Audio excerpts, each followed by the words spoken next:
ഓം നമോ ഭഗവതേ വാസുദേവായ. ഓം ശ്രീകൃഷ്ണ പരമാത്മനേ നമഃ. ശ്രീമദ് ഭാഗവതം പ്രഥമസ്കന്ധത്തിൽ 19-ാം അധ്യായം. ഈ അധ്യായത്തിലെ 25-ാം ശ്ലോകത്തിലാണ് ശ്രീശുകൻ വന്നു ചേരുന്നത്, ഗംഗാതീരത്ത് പരീക്ഷത്തിനെ അനുഗ്രഹിക്കുന്നതിന്. അഥ ഏകോനവിംശതിതമോऽധ്യായഃ. സൂത ഉവാച മഹീപതിസ്ത്വദ തത്കർമ്മഗർഹ്യം വിചിന്തയന്നാത്മകൃതം സുദുർമന അഹോ മയാ നീചമനാര്യവത്കൃതം നിരാഗസി ബ്രഹ്മണി ഗൂഢതേജസി ധ്രുവം തതോ മേ കൃതദേവഹേളനാത് ദുരത്യയം വ്യസനം നാദിദീർഘാത് തദസ്തു കാമം ത്വഘ നിഷ്കൃതായ മേ യഥാ ന കുര്യാം പുനരേവ മദ്ധാ അദ്യൈവ രാജ്യം ബലമൃദ്ധകോശം പ്രകോപിത ബ്രഹ്മകുലാനലോ മേ ദഹത്വഭദ്രസ്യ പുനർന മേ ഭൂത്പാപീയസി ദ്വിർദ്വിജദേവഗോഭ്യഃ സചിന്തയന്നിത്തമധാശൃണോദ്യഥാ മുനിഃ സുദോക്തോ നിഹൃതിത്തക്ഷതഗാഖ്യ സസാധുമേനേന ചിരേണ തക്ഷകാനലം പ്രസക്തസ്യ വിരക്തികാരണം അഥോ വിഹായേ മമമും ച ലോകം വിമർശിതൗ ഹേയതയാ പുരസ്താദ് കൃഷ്ണാഘ്രിസേവാമധിമന്യമാന ഉപാവിശത് പ്രായമമർത്യനദ്യാം യാവൈലസശ്രീ തുളസീ വിമിശ്രാ കൃഷ്ണാഘ്രിരേണ്വഭ്യധികമ്പുനേത്രീ പുനാദിലോകാനുഭയത്ര ശേഷാൻ കസ്തം ന സേവേതമരിഷ്യമാണഃ ഇതി വ്യവച്ഛിദ്യ സ പാണ്ഡവേയഃ പ്രായോപവേശം പ്രതി വിഷ്ണുപദ്യാം ദദ്ധ്യോ മുകുന്ദാഘ്രിമനന്യഭാവോ മുനിവ്രതോ മുക്തസമസ്തസംഗഃ തത്രോപജഗ്മുർഭുവനം പുനാനാ മഹാനുഭാവാ മുനയഃ സശിഷ്യാഃ പ്രായേണ തീർത്ഥാഭിഗമാപദേശൈ സ്വയം ഹി തീർത്ഥാനി പുനന്തി സന്തഃ അത്ര വസിഷ്ഠശ്ച വനശരദ്വാനരിഷ്ടനേമിർഭൃഗുരംഗിരാശ്ച പരാശരോഗാധിസുദോധരാമ ഉദധ്യ ഇന്ദ്രപ്രമദേത്മവാഹോ മേധാതിഥിർദേവല ആശ്രിഷേണോ ഭാരദ്വാജോ ഗൗതമപി പലാദഃ മൈത്രേയ ഔർവ കവശ കുംഭയോ നിർദ്വൈപായനോ ഭഗവാൻ നാരദശ്ച അന്യേ ച ദേവർഷി ബ്രഹ്മർഷിവർയാ രാജർഷിവർയാ അരുണാദയശ്ച നാനാർഷേയ പ്രവരാൻ സമേതാൻ അഭ്യർച്യ രാജാ ശിരസാ വവന്ദേ സുഖോപവിഷ്ടേഷ്വതേഷു ഭൂയഃ കൃതപ്രണാമസ്വചികീർഷിതം യദ്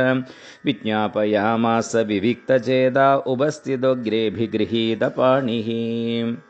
രാജോവാച അഹോ വയം ധന്യതമാ നൃപാണാം മഹത്തമാനുഗ്രഹണീയശീലാഃ രാജ്ഞാം കുലം ബ്രാഹ്മണപാദശൗചാത് ദൂരാത് വിസൃഷ്ടം പദഗർഹ്യകർമ്മ തസ്യൈവ മേഘസ്യ പരാപരേഷോ വ്യാസക്തചിത്തസ്യ ഗൃഹേഷു അഭീക്ഷ്ണം നിർവേദമൂലോ ദ്വിജശാപരൂപോ യത്ര പ്രസക്തോ ഭയമാശു ധത്തേ തമ്മോപയാതം പ്രതിയന്തു വിപ്രാ ഗംഗാ ച ദേവീ ധൃതചിത്തമീശേ ദ്വിജോപസൃഷ്ട കുഹഗത്തക്ഷഗോ വാ ദശത്വലം ഗായത വിഷ്ണുഗാഥാഃ പുനശ്ച ഭൂയാദ് ഭഗവത്യനന്ദേ രതിപ്രസംഗശ്ച തദാശ്രയേഷു മഹത്സു യാം യാം ഉപയാമി സൃഷ്ടിം മൈത്രസ്തു സർവത്ര നമോ ദ്വിജേഭ്യഃ ഇതി സ്മ രാജാധ്യവസായ യുക്തഃ പ്രാചീനമൂലേഷു കുശേഷു ധീരഃ ഉദങ്മുഖോ ദക്ഷിണകൂല ആസ്തേ സമുദ്രപത്ന്യാ സ്വസുതന്യസ്തഭാരഃ ഏവം ച തസ്മിन् നരദേവദേവേ പ്രായോപവിഷ്ടേ ദിവി ദേവസംഗാഃ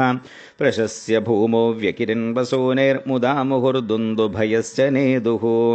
മഹർഷയോ വൈ സമുപാഗതായേ പ്രശസ്യ സാധ്വിത്വനുമോദമാനാഃ ഊജു പ്രജാനുഗ്രഹശീലസാരാ യദുത്തമശ്ലോകഗുണാഭിരൂപം ന വാ ഇദം രാജർഷിവർയചിത്രം ഭവത്സ്വകൃഷ്ണം സമനോവ്രതേഷു യധ്യാസനം രാജകിരീടജുഷ്ടം സദ്യോ ജഹുർഭഗവൽ പാർശ്വകാമാഃ സർവേ വയം താവദിഹാസ്മഹേദ്യ കളേബരം യാവദസൗ വിഹായ ലോകം പരം വിരജസ്കം വിശോകം യാസ്യത്യയം ഭാഗവത പ്രധാനഃ ആശ്രിത്യ തൽഋഷിഗണവജഃ പരീക്ഷിൽ സമം മധുച്ചിൽ ഗുരുചവ്യലീകം ആഭാഷദൈനാൻ അഭിനന്ദ്യയുക്താൻ ശുശ്രൂഷമാണശ്ചരിതാനി വിഷ്ണോ സമാഗതാ സർവത ഏവ സർവേ വേദാ യഥാ മൂർത്തിധരാസ്ത്രിപൃഷ്ഠേ നേഹാധവാമുത്ര ച കശ്ചനാർത്ഥ ഹൃദയപരാനുഗ്രഹമാത്മശീലം തതശ്ച വഃ പൃച്ഛ്യമിമം വിപൃച്ഛേ വിശ്രഭ്യ വിപ്രാ ഇതി കൃത്യതായാം സർവാത്മനാ മ്രിയമാണൈശ്ച കൃത്യം ശുദ്ധം ച തത്രാ മൃഷദാഭിയുക്താഃ തത്രാഭവദ്ഭഗവാൻ വ്യാസപുത്രോ യദൃച്ഛയാഗാമടമാനോ നഭേക്ഷഃ അലക്ഷ്യലിംഗോ നിജലാഭതുഷ്ടോ വൃതസ്ത്രിബാലൈരവധൂതവേഷഃ സർവത്ര ഗോവിന്ദനാമസങ്കീർത്തനം ഗോവിന്ദ ഗോവിന്ദ തം ദ്വഷ്ടവർഷം സുകുമാരപാദകരോരുബഹ്വം സകപോലഗാത്രം ചാർവായദാക്ഷോന്നസതുല്യകർണാ ശുഭ്രാനനം കമ്പുസുജാതകണ്ഠം നിഗൂഢജത്രും മൃദുതുംഗവക്ഷസമാവർത്തനാഭിം ബലിവൽഗൂദരം ച ദിഗംബരം വക്രവികീർണകേശം പ്രലംബബാഹും സമരോത്തമാഭം ശ്യാമം സദാപീച്യ വയോംഗലക്ഷ്മ്യാ ശ്രീണാം മനോജ്ഞം രുചിരസ്മിതേന പ്രത്യുദ്ധിതാസ്തേ മുനയശ്വാസനേഭ്യ തല്ലക്ഷണജ്ഞാ അഭിഗൂഢവർച്ചസം സ വിഷ്ണുരാതോ അതിഥയ ആഗതായ തസ്മൈ സപര്യാം ശിരസാ ജഗാര തതോ നിവൃത്ത ഹ്യബുധാശ്രിയോർഭഗ മഹാസനെ ശോഭവിവേശ പൂജിത സസംവൃതസ്തത്ര മഹാന്മഹീയസാം ബ്രഹ്മർഷിരാജർഷിദേവർഷിസംഘൈഃ വ്യരോജതാലം ഭഗവാൻ യഥേന്ദുർഗ്രഹക്ഷതാരാ നികരൈപരീതഃ പ്രശാന്തമാസീനമകുണ്ഠമേധസം മുനിം നൃപോ ഭാഗവതോഭ്യുപേത്യ പ്രണമ്യ മൂഢാവഹിതകൃതാഞ്ജലിർനത്വാ ഗിരാസൂനൃതയന്വപൃച്ഛത് പരീക്ഷിതുവാച അഹോ അദ്യ വയം ബ്രഹ്മൻ സത്സേവ്യ ക്ഷത്രബന്ധവ കൃപയാതിഥിരൂപേണ ഭവദ്ഭിസ്തീർത്ഥകാ കൃതാഃ യേഷാം സംസ്മരണാത് പുംസാം സദ്യഃ ശുദ്ധ്യന്തി വൈ ഗൃഹാഃ കിം പുനർദർശനസ്പർശ പാദശൗചാസനാദിഭിः സാന്നിധ്യാത്തെ മഹായോഗിൻ പാദകാനി മഹാന്ത്യഭി സദ്യോ നശ്യന്തി വൈ പുംസാം വിഷ്ണോരിവ സുരേതരാഃ അഭിമേ ഭഗവാൻ പ്രീത കൃഷ്ണ പാണ്ഡുസുതപ്രിയഃ പൈതൃശ്വസേയം പ്രീത്യർത്ഥം തദ്ഗോത്രസ്യാത്തബാന്ധവഃ അന്യഥാ തേ അവ്യക്തഗതിർദർശനം നഃ കഥം നൃണാം നിതരാം മ്രിയമാണാനാം സംസിദ്ധസ്യ വനീയസഃ അതഃ പൃച്ഛാമി സംസിദ്ധിം യോഗിനാം പരമം ഗുരും പുരുഷസ്യേഹ യത്കാര്യം മ്രിയമാണസ്യ സർവഥാ യശ്രോതവ്യമധോ ജപ്യം യത്കർത്തവ്യം നൃഭിപ്രഭോ സ്മർത്തവ്യം ഭജനീയം വാ ബ്രൂഹി യദ്വാ വിപര്യയം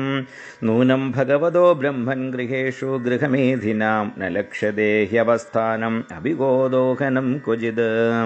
സൂത ഉവാച ഏവമാഭാഷിതഃ പൃഷ്ടാ स राज्ञा श्लष्णया गिरा